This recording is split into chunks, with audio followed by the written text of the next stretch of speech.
Alright, anyway.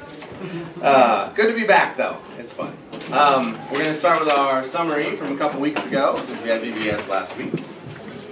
And it was, Moses and Aaron go before Pharaoh with the sign of their staff turning into a serpent. The magicians do the same, and Pharaoh's heart is hardened. Next, the water of the land is turned to blood. The magicians once again replicate, and Pharaoh's heart is hardened even further. And our summary was, God tells Moses to go to Pharaoh. Moses says, the Hebrews didn't even listen to me. How will Pharaoh? Moses has uncircumcised lips. We get the genealogy of Moses and Aaron. Moses still has uncircumcised lips. Again, God instructs Moses and Aaron for round 2. Staff turns into serpent. Aaron's staff swallows the priest's staffs. Pharaoh's heart is hardened. Water in the Nile is turned to blood, and in the pots. The priests do the same again, and Pharaoh's heart remained hardened. So that was Exodus 6, 10 to 7. I'll go in the bucket. Next up. Ooh, I didn't change that. We were 8 through 9, verse 12. We'll start at chapter 8. So our title was Frogs and gnats plague Egyptians and Hebrews alike, but then the flies, death of livestock in the fields, and terrible boils attack only the Egyptians. The Egyptian priests and their gods quickly fall short of power, and Pharaoh seems to relent, but instead his heart is hardening. So thanks to Mike for that one. So, our storyline summary. What happens in Exodus 8 through 9, verse 12? Frogs. Okay.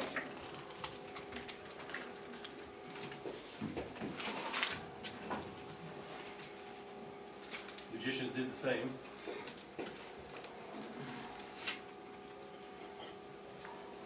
Again. I feel like they were telling that story kind of like Forrest Gump when he's like, so I met the president again. So we made frogs again. We were in the land of Forrest Gump, so we got to see the bench that he sat on in the movie. So. Good frogs, and then what happens? Pharaoh pleads to take him, asks for him to take him away. Pharaoh begs Moses. And Moses does what? He does it. Cries. He cries, yes, Moses cries. Great stress. What does God do? He takes away the frogs.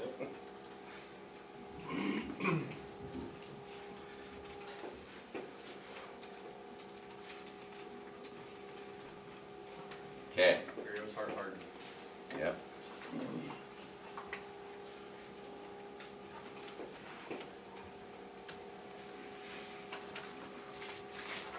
And what comes next? Gnats. This is right, gnats or lice.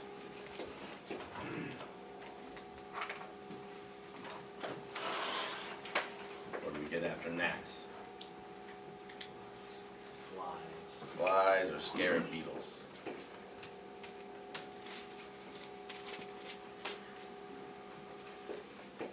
But what happens with the flies and scarab beetles? It's different. Doesn't affect the Israelites. Yeah. Before that, the magicians did say this is the finger of God. Oh, that's a very good point. Magicians could not replicate. I think. So how did they know that? Like, how did they come to that conclusion? I think the conclusion was we can't do it this because I really think it's supposed to be translated from their perspective because they're not speaking Hebrew. So we're hearing a translation of Egyptian into Hebrew. And in the Hebrew we have Elohim. But there's no articles. And so to me it makes way more sense that they would have said this is the finger of an Elohim. This is definitely a God acting. This is not Moses with occult arts doing his own spells. This is beyond spells. Like the gnats is something that nobody can do, no human can do. This is definitely the finger of an Elohim. So when I understood it that way, it made a lot more sense to me. That they're like, all right, we're out of human territory. This is not purely supernatural. This is an actual God acting here. So. But it's all supernatural anyway, right? It is in the sense, well, I don't know. Because their supernatural gods are all part, I'm going to talk about that a little bit, are all part of nature. And so it just depends on where you draw the line of what nature is. They can clearly interact with nature. They're represented by nature. All right, so then what happens after the flies and scarabs do not affect Goshen?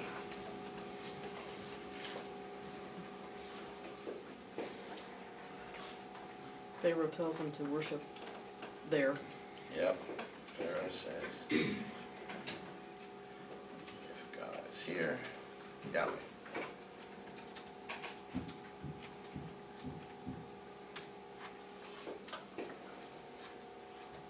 Okay, then what?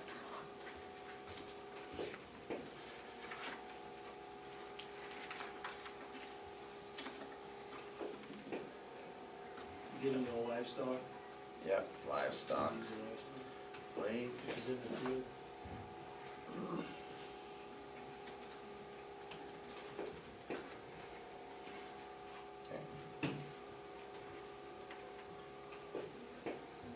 I think on all those it should say Pharaoh lied, Pharaoh lied, Pharaoh lied, Pharaoh lied.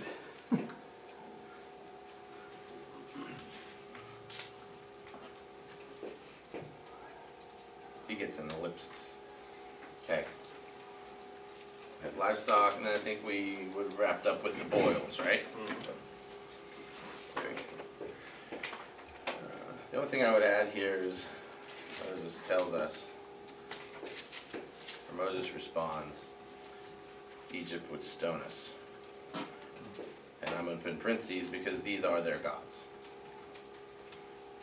Because that's kind of a key part of the story that I think if you just read it through, you miss that part. So, all right. I think that's where we wrapped up. That look good to you guys? That's good. Summary. Those summaries are becoming more important because I have an announcement today. Part of an anniversary trip is you get time to do the stuff that you have been putting off for a while. And so one of the things I've been putting off is turning this course into a website. Are you pregnant? Yes. Thanks for noticing. Yes. Sorry. No. My baby. There you go. We have a website, guys.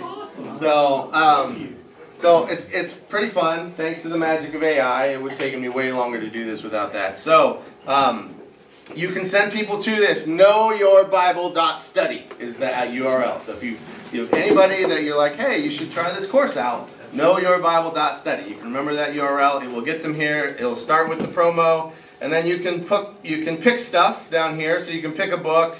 You can also go by bucket over here. So this is bucket 1, bucket 2, bucket 3.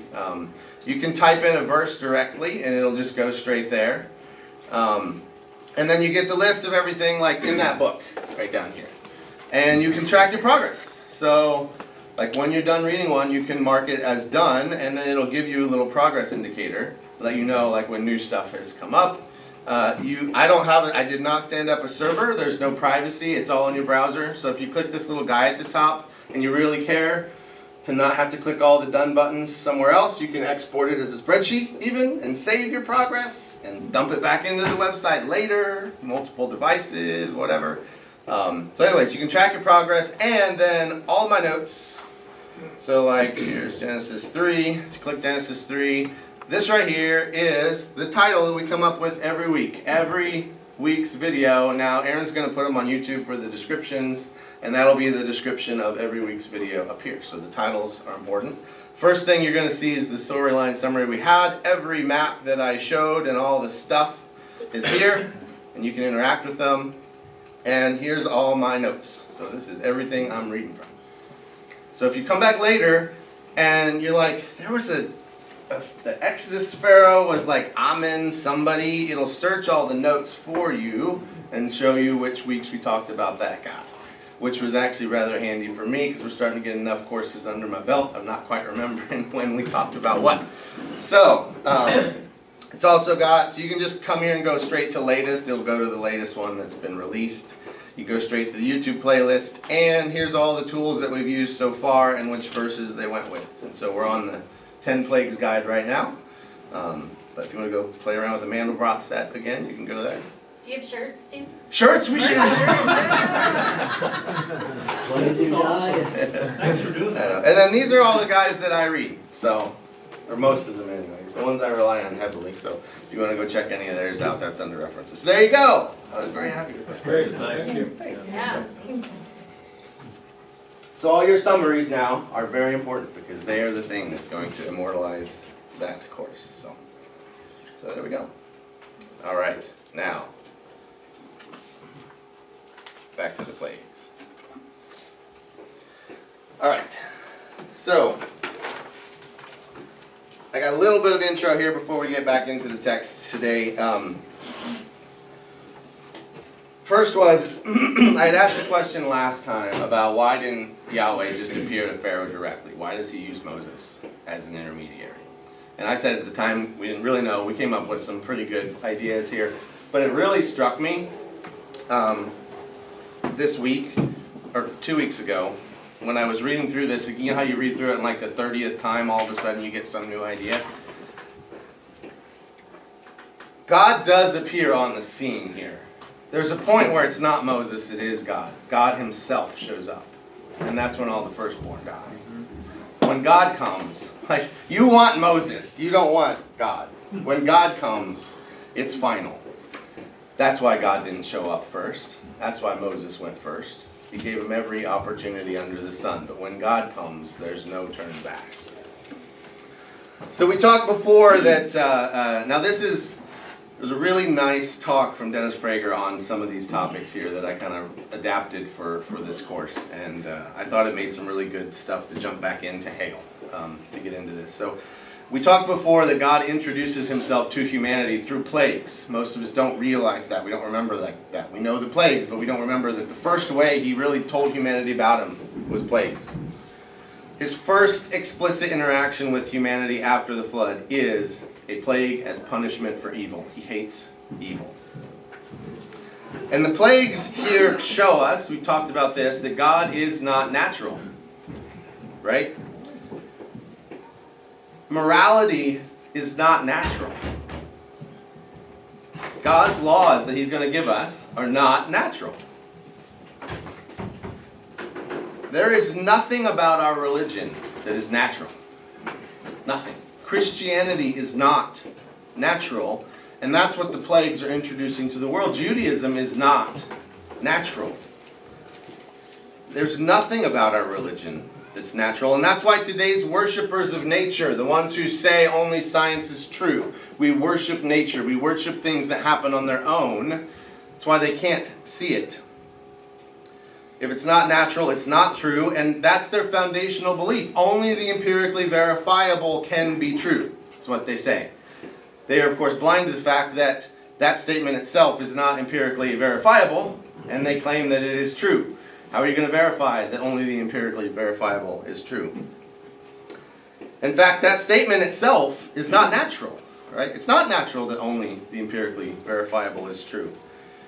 You know what is natural? Pain. Pain's natural. Nature is red in tooth and claw. The young and the infirm die. That's natural. That's what happens in nature. The strong take everything they want. The weak should serve the strong. The stranger should be mistreated to help my group. That's what's natural. Loving the stranger is completely unnatural. But it's natural that we would worship nature because we're controlled by nature, right? If we don't get rain, we have nothing to drink. You go see an ocean, it just dwarfs you, right? You see a mountain, you get this feeling that, like, I am small. Thunder just shakes our bones. Deserts kill us, wild beasts kill us, disease kills us. We're controlled by nature. It is natural to worship that, and when we in modernity learns to control nature, harnessing its power to serve us, then we worship ourselves along with nature. Or, at least, we worship the process that we use to control nature, science. So as Habakkuk said, We say prayers to our net and we worship our drag net, for by them we live in comfort. Right? We worship the thing that brings us comfort. It is very natural to worship nature. And I don't think atheists disagree with this. They might disagree with my use of the word worship. But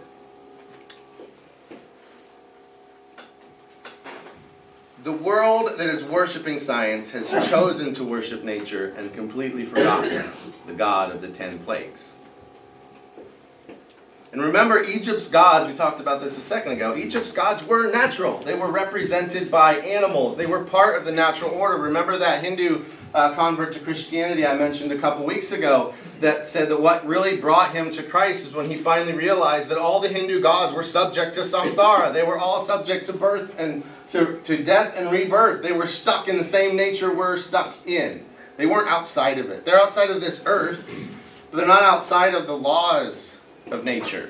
They couldn't control them, but Jesus is. And Yahweh, with these 10 plagues, is showing us he is not part of nature. In fact, he's wholly separate from nature, W-H-O-L-L-Y, and wholly separate means holy. That's what holy H-O-L-Y means, right? It means separate. He's showing us here, first and foremost, I am separate. So we've lived in a Christian society that has been governed by the unnatural Christian religion of the God of the 10 plagues. And we've lived in it for so long that even the Western atheist forgets about this because they benefit from the unnatural Christian civilization. So they look at morality around them and they write books about how it's just natural because their entire way of explaining the world is ad hoc arguments. They say, well, there's a fish over here with this beautiful pattern. It exists. There's no God, so it must have evolved for a purpose. That's called an ad hoc argument. You presume the end, and then you say, well, since the end occurred, then my argument must be true. And so that's what they argue with morality as well. We have morality now, and there's no God, so there must be something natural about it, but there's nothing natural about morality. The only place Christian morality is practiced is in the places that have been influenced by the God of the 10 plagues. You look elsewhere in the world, and their morality is power. And you see it with Pharaoh. He only reacts to power.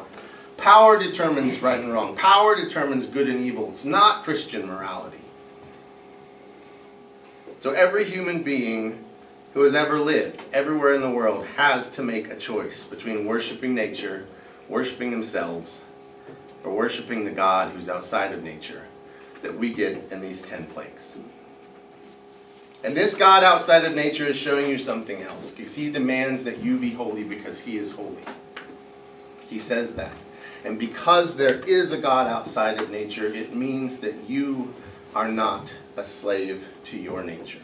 You don't have to be.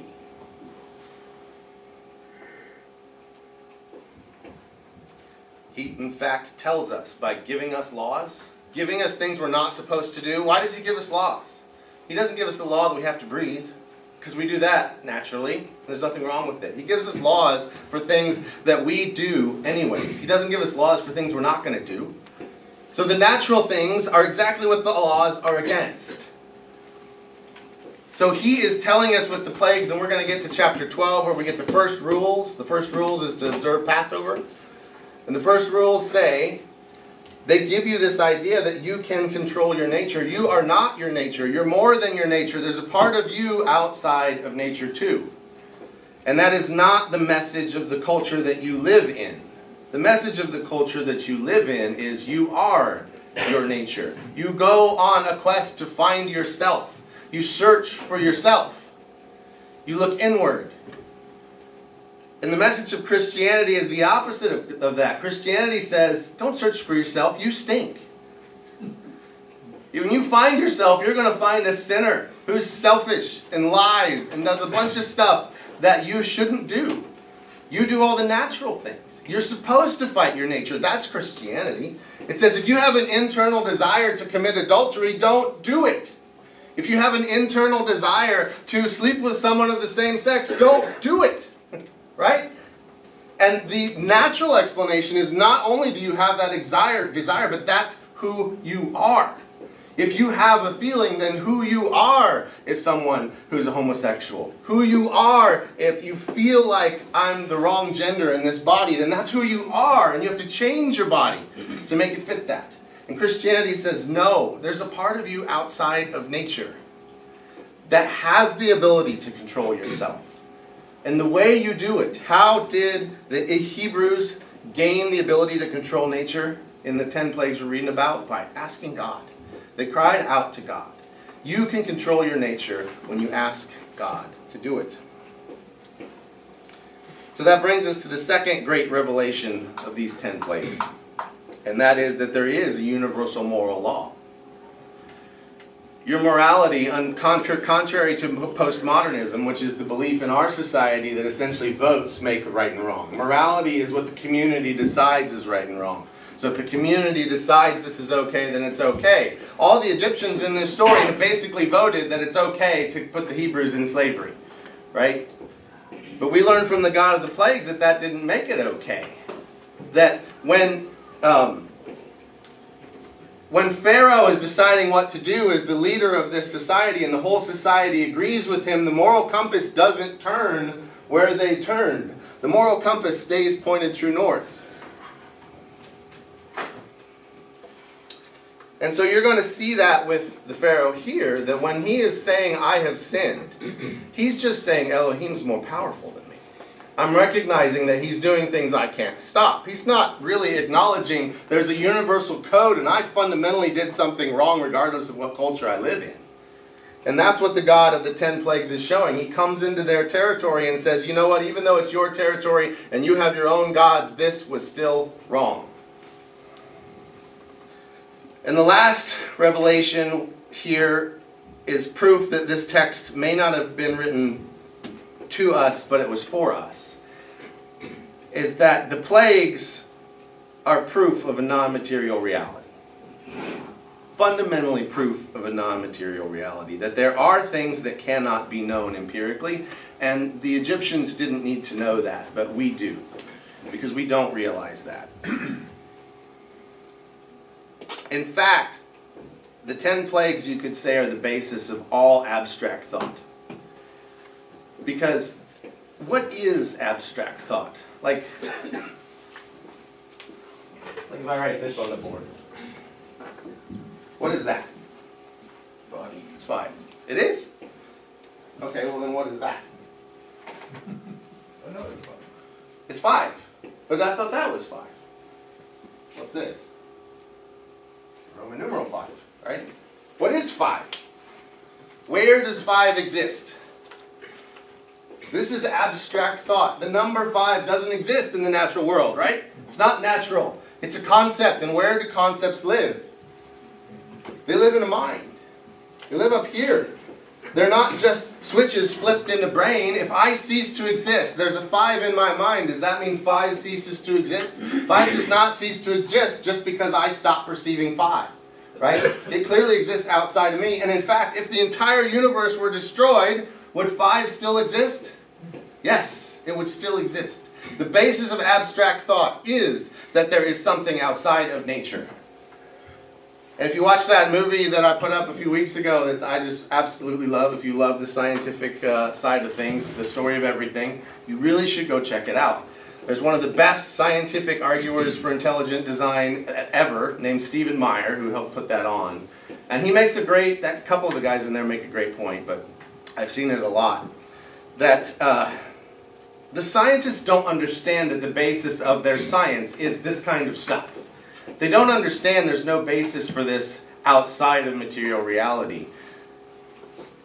And it really came through with Stephen Hawking's, I forget the title of the book, but he gave a quote in there that basically he was making the mathematical argument that because, this was the sentence, because a law of gravity exists, the universe can and will create itself out of nothing. Now, can you guys see what's wrong with that statement? What's wrong with it? You don't have to be a genius physicist to figure this out. What's wrong with it is, you say because A, therefore nothing. A is not nothing. Gravity is not nothing. It's a law. But a law Is gravity this thing that exists? Is the law of gravity in the material universe? Can you go find it somewhere, like crack open a case and find it? No, you can't find the law of gravity here. Where do laws live? They live in a mind, right? So what is he really saying when he says, because there are laws, we will get physical reality? He's saying there's a mind outside of reality in which laws exist. And because of that, we get the world that we live in now. It's a very powerful point, and it started with the God of the 10 plagues. So that's what we're jumping into. When we get into hail, don't forget the just immense importance of this to all of Western thought. So we're going to jump into hail. This God that we're about to study, he did put to end the question of only the empirical can be true, because God is proving to us that he cannot be experimented on. Right? We can't go do what the Egyptians did and see if 10 plagues show up again. Okay? Like, that's what would be if God were part of nature, is we can just experiment and see if it happens again. But we're not going to get 10 plagues again. We're going to get 7 plagues, well 14 at the end of time. And they're going to be reminiscent of this, like a fractal. But they're not going to be these 10. Okay, so hail. We are at chapter 9 of Exodus, verse 13. And we're going to put the hail picture up. There you go.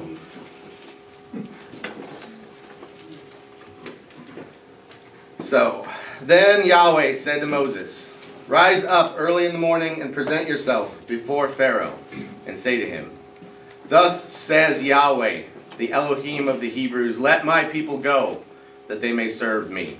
For this time I will send all my plagues on you yourself and on your servants and your people, so that you may know there's none like me in all the earth. For by now I could have put out my hand and struck you and your people with pestilence, and you would have been cut off from the earth. But for this purpose I have raised you up, to show you my power, so that my name may be proclaimed in all the earth. You are still exalting yourself against my people and will not let them go. Behold, about this time tomorrow I will cause very heavy hail to fall, such as never has been in Egypt from the day it was founded until now. Now therefore send, get your livestock and all that you have in the field into safe shelter, for every man and beast that is in the field and is not brought home will die when the hail falls on them. And then whoever feared the word of Yahweh among the servants of Pharaoh hurried his slaves and his livestock into the houses. But whoever did not pay attention to the word of Yahweh left his slaves and his livestock in the field. And then Yahweh said to Moses, stretch out your hand toward heaven, so that there may be hail in all the land of Egypt on man and beast and every plant of the field in the land of Egypt. Then Moses stretched out his staff toward heaven, and the Lord sent thunder and hail, and fire ran down to the earth, and Yahweh rained hail upon the land of Egypt. There was hail and fire flashing continually in the midst of the hail, very heavy hail, such as never been in all the land of Egypt since it became a nation. The hail struck down everything that was in the field in all the land of Egypt, both man and beast. And the hail struck down every plant of the field, and broke every tree of the field. Only in the land of Goshen, where the people of Israel were, there was no hail.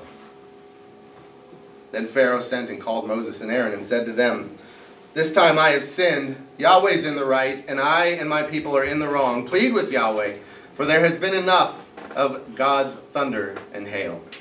I will let you go, and you shall stay no longer. Moses said to him, as soon as I have gone out of the city, I will stretch out my hands to Yahweh. The thunder will cease, and there will be no more hail, so that you may know that the earth is Yahweh's. But as for you and your servants, I know that you do not yet fear Yahweh Elohim. The flax and the barley were struck down, for the barley was in the ear and the flax was in the bud, but the wheat and the emmer were not struck down, for they were late in coming up. So Moses went out of the city, and Pharaoh stretched out his hands to the Lord, and the thunder and the hail ceased, and the rain no longer poured upon the earth. But when Pharaoh saw that the rain and the hail and the thunder had ceased, he sinned yet again, and hardened his heart, he and his servants. So the heart of Pharaoh was hardened, and he did not let the people of Israel go, just as Yahweh had spoken through Moses.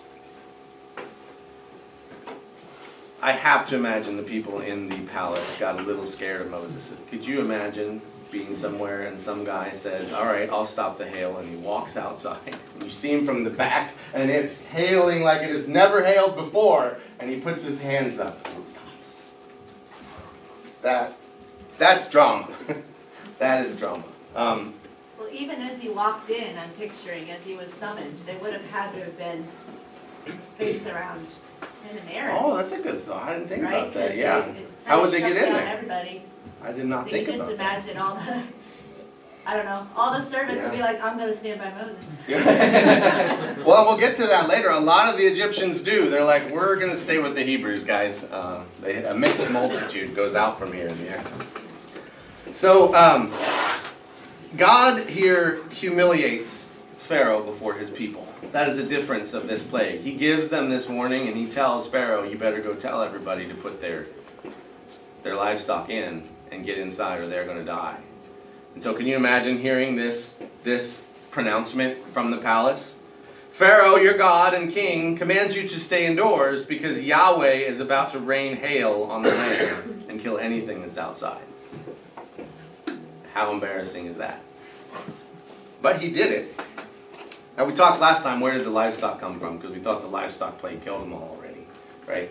But we said that the livestock were only the livestock in the field were the ones that died, and it was only the Egyptians' livestock. It's also completely unclear how much time passes from the last plague to this one. It may have been 2 or 3 months. They went around to Canaan, bought some more livestock, right? They got some from their slaves. Maybe they had some babies. Like, it's not clear just how long this is between these two. You get the sense it's happening rapidly because the people are going to leave.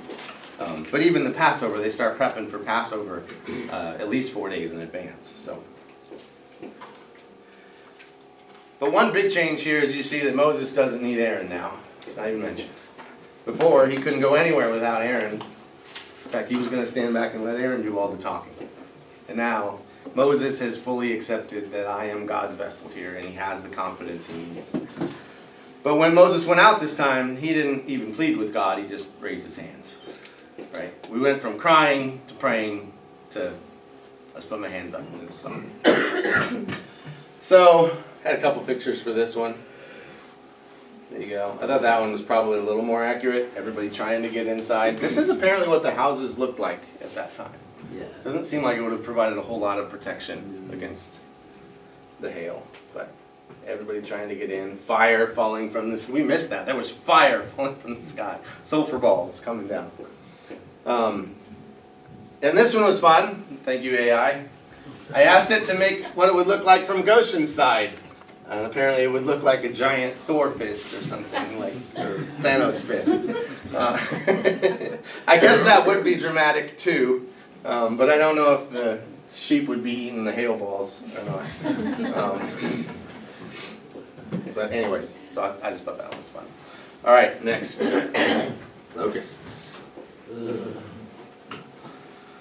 So, chapter 10, verse 1, Then Yahweh said to Moses, Go into Pharaoh, for I have hardened his heart and the heart of his servants, that I may show these signs of mine among them, and that you may tell in the hearing of your son and of your grandson how I have dealt harshly with the Egyptians, and what signs I have done among them, that you may know that I am Yahweh. Even Moses has to be taught through the plagues that this is Yahweh, who he is. So Moses and Aaron went into Pharaoh and said to him, Thus says Yahweh, the Elohim of the Hebrews, How long will you refuse to humble yourself before me? Let my people go, that they may serve me.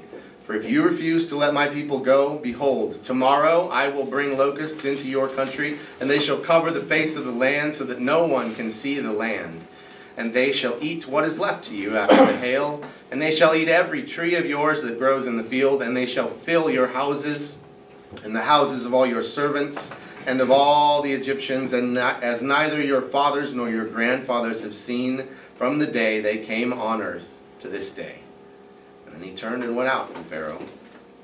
And then Pharaoh's servants said to him, Well, how long shall this man be a snare to us? Let the men go, that they may serve Yahweh their God. Do you not yet understand that Egypt is ruined? So Moses and Aaron were brought back to Pharaoh. They were walking out about half a mile down the road, like, guys, come back. And they're like, well, I've seen this play before. And he said to them, go serve Yahweh your Elohim, but which ones are to go? Moses said, we will go with our young and our old. We will go with our sons and daughters, and with our flocks and herds, for we must hold a feast to Yahweh. But he said to them, Yahweh be with you if ever I let you and your little ones go. Look, you have some evil purpose in mind. No, go the men among you and serve Yahweh, for that's what you're asking. And they were driven out from Pharaoh's presence.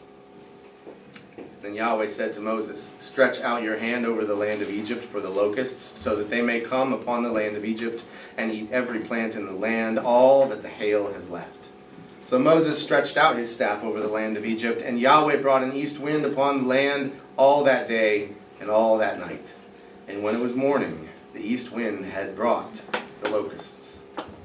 The locusts came up over all the land of Egypt and settled on the whole country of Egypt, such a dense swarm of locusts as had never been seen before, nor ever will be again. They covered the face of the whole land, so that the land was darkened, and they ate all the plants in the land and all the fruit of the trees that the hail had left. Not a green thing remained, neither tree nor plant of the field, through all the land of Egypt. Then Pharaoh hastily called Moses and Aaron and said, I have sinned against Yahweh your Elohim and against you. Now therefore forgive my sin, please, only this once, and plead with Yahweh your Elohim only to remove this death from me. So he went out from Pharaoh and pleaded with Yahweh. And Yahweh turned the wind into a very strong west wind, which lifted the locusts and drove them into the Red Sea. Not a single locust was left in all the country of Egypt. But Yahweh hardened Pharaoh's heart, and he did not let the people of Israel go. So there's a weird phrase here in verse 10 where it says, the Lord be with you if I ever let you and your little ones go. Look, you have some evil purpose in mind. It seems a little out of place. What evil purpose? I mean, clearly he thinks they're just going to leave for good. I don't know if I'd call that evil purpose. Why didn't he just say you're going to leave for good? Well, the reason I think is the word for evil in Hebrew is the word Ra, which is the name of the sun god, the ultimate god that Pharaoh follows, the creator of all the universe. Yeah. I thought the reason he had him enslaved was because he was worried, or the original Pharaoh was worried that they were going to retaliate and try to take Egypt over. It is, and so you were on your honeymoon when we talked about this one Oh. a couple weeks ago. But there was a transition in Pharaoh's demeanor from just like being in charge of the Hebrews to suddenly realizing he's going to lose a workforce of 1 million plus people making bricks. And he does not want them to go now. So now it's not as much about just being his torturous playthings as it is, I don't want to lose this workforce. Because they were 2/3 of the population. The population of Egypt was about 3 million at that time, and over in Goshen you've got 2 million Hebrews that are the men and the able-bodied women are all effectively slaves. So you're losing 2/3 worth of what your entire population is of workers when they leave. And so I think that's why he says don't go very far, and one of the previous ones. But that's a good question. So when it says you have some evil purpose in mind, the Hebrew actually can totally be rendered as Ra sets his face against you. It can be rendered as you have evil Ra, like you set your face to evil, to Ra, or Ra sets his face against you. And what is the next plague? Darkness. Pharaoh is telling them, hey, all right, enough. Ra is coming. That's what he's saying. Ra can take Yahweh. And so the very next thing that comes, remember the next one is the third plague in the triad, and the third plague always comes without warning. After he tells them Ra will set his face against you, darkness. Darkness in the whole land of Egypt. But when he says, I've sinned against your God, he is not feeling internal contrition, right? he's saying, you're more powerful than us, so whatever you say. It's not the universal moral code of the God of the plagues. So I had a few locust pictures. They really would eat everything. Now the interesting thing about this locust picture is that is not AI generated. That is an actual locust swarm on the Galapagos Islands. That would not be fun. I found a bunch of those. These are all actual locust swarms in various places around the world. Look at that. There's like a cloud of them. To darken the entire land, I just couldn't imagine sitting in those things. I felt like that in Georgia when the mosquitoes were getting us last week. Yeah, those would be. That's the locust. So I forgot last time on the hail which god it was associated with. You guys can probably guess. You had Nut, right, the goddess of the sky that was holding the sky up. Shu, the one that was holding the sky up, the air itself, because the hail was falling through the air. And then Set, there was another god of storms itself. So that was a direct attack on Nut, Shu, and Set. The locusts. We've got Osiris, because it completely destroyed every green thing, right? Every green thing. So the god of agriculture, Osiris, we talked about, he's definitely getting attacked here. And Ren and Nutit, this secondary god, her sole purpose was protection of the harvest in the field and in the granary. And so Ren and Nutit was getting attacked as well. So let's move on to darkness. Now the AI could make a darkness picture. There you go. It's like when I drew the invisible castle for art class. You do not get an A for that. But I did think, how do you render darkness that can be felt? And the only way I could think of it was from Goshen's point of view. So Whoa. it would be something like that, if you ever thought about that. Goshen has light, and there's darkness you can feel. So let's get into darkness. Then the Lord Yahweh said to Moses. Sorry. Yeah. So about the locust part, so that one, it doesn't say that Goshen wasn't affected by that, because it was all the border, so would it have been, I don't think it says it, right? That's true. It doesn't say So in it. theory, it could have, everything in that region, including where they were. That's true. It doesn't say it. It doesn't say not, though. So in a sense, Yeah, I I would was think- just curious, because the others specify, and then that one didn't. they did. You're right. And this one will specify, and the firstborn son will specify as well. So that's a good point. It doesn't say, if I had to weigh the scale, like before we hit the fourth plague where he starts exempting Goshen, Yeah, it probably was happening to Goshen because it doesn't say one way or the other. right. Now we're in the mode of everything is exempted in Goshen, so it would make sense if you had to guess. Probably we're just still exempted, but it's a good question. Okay, verse 21. Then Yahweh said to Moses, stretch out your hand toward heaven, that there may be darkness over the land of Egypt, a darkness to be felt. Everybody always uses caves as an example of that. Like you've been in a cave tour and they turn off the lights. You really can feel that darkness. But this was outside.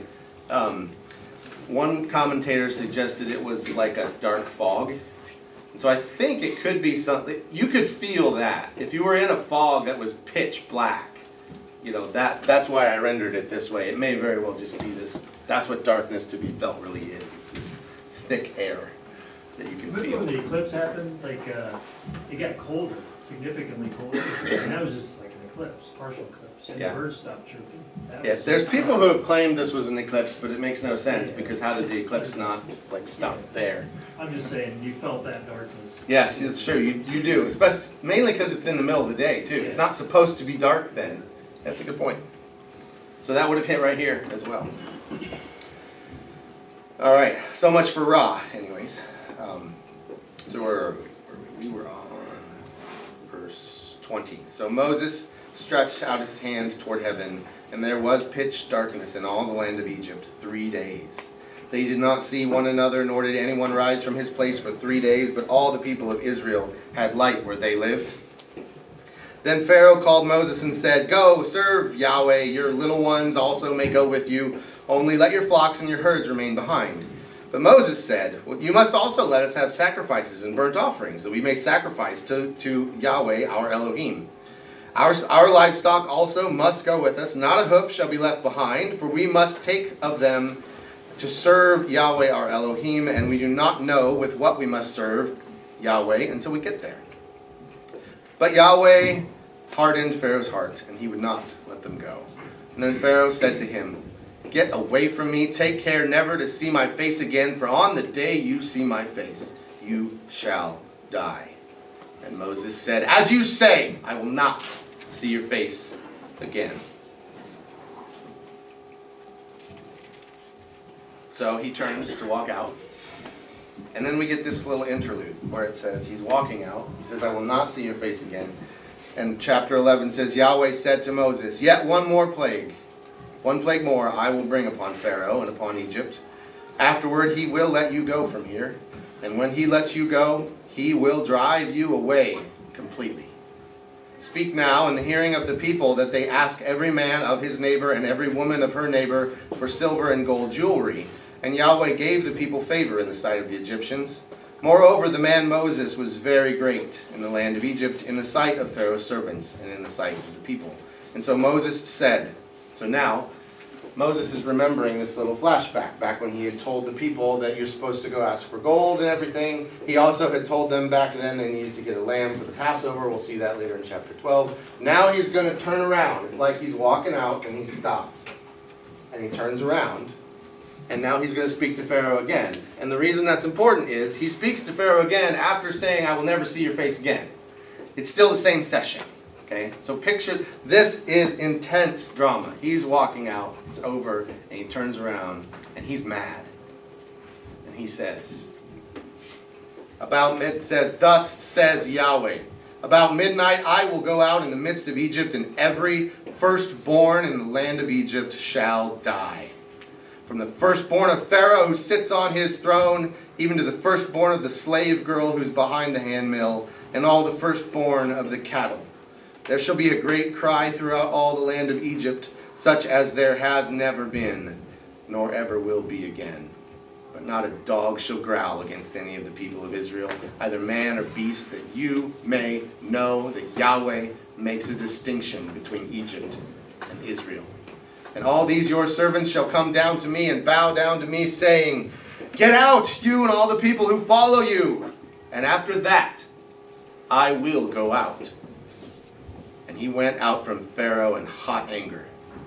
And then the Lord Yahweh said to Moses, Pharaoh will not listen to you, that my wonders may be multiplied in the land of Egypt. Moses and Aaron did all these wonders before Pharaoh, and Yahweh hardened Pharaoh's heart, and he did not let the people of Israel go out of his land. Can you imagine anything more terrifyingly dramatic than when Yahweh says, I'm coming? Because that's what he just got. He is coming. He himself. No more plagues, no more flies, no more frogs. He's coming. Now when God says there will be a great cry throughout Egypt such as never been heard and will never be heard again, God is not subject to hyperbole. Right? If I said it, how would I know how big a cry would ever happen again? This was the biggest cry that had ever happened in the history of the world and ever will happen, even through Revelation. You know what the cry is? Every single house in the entire nation of Egypt had someone, at least one person, die simultaneously. This was not cry of terror. This was not cry of joy, you know, like you would hear at a football game. This was a cry of the deep anguish of the soul of I came home and my kid fell off the balcony and their crumpled body is laying on the floor. It's the cry you can't stop. And the people that were left alive from the 3 million people in Egypt all cried that cry at once from every single house. So when God says that there would be a great cry, I want you to picture this. You ever been to a football game? Purdue's football stadium holds 61,000 people. You ever been to a full football stadium and heard the roar when everybody's cheering? I mean, it shakes your heart. It just shakes you. You need 30 of those, or you need 50 of those to hit the number of people in Egypt that were all screaming at that one moment. Now God says, I'm doing this. Why? Why is he doing this? He's doing this so you know I make a distinction between Egypt and Israel. But he doesn't say what for. It's just so that you'll know there is a distinction. Why is that important? Why is it important to know that God distinguishes between humanity? Right? He doesn't say so that you'll know that you're bad and they're good and I like them better. He just says so that I make a distinction, I chose them.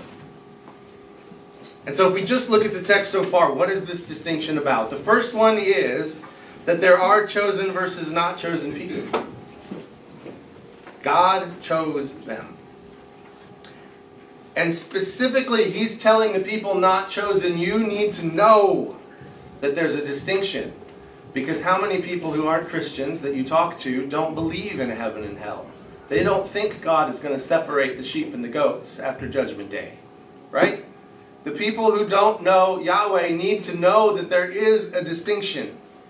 God will distinguish between humanity. The second thing we know is that God does make a distinction between the aggressor and the victim. That's why he came down in the first place. Because he heard the cries of the people. Now that's not why he chose Israel, because they were a victim. They didn't earn his chosenness through what the Egyptians had done to them, right? Like if you want to be chosen by God, I just need to go sacrifice myself so that people beat me up a lot and then God picks me. It's not how that works. But he does say here that there is a distinction between the aggressor and the victim. And the last one that I could come up with is the distinction, the illustration of that distinction is pain at the mercy of nature's forces that are being supernaturally controlled, culminating in the loss of their firstborn. And so the distinction could not be more stark. Yahweh's chosen people have a normal pain-free night without even a dog barking, and everyone else raises an involuntary cry so loud it has never been heard before and likely will never be heard again. And so the world has to know that Yahweh does make a distinction between Egypt and Israel. We'll stop there for today.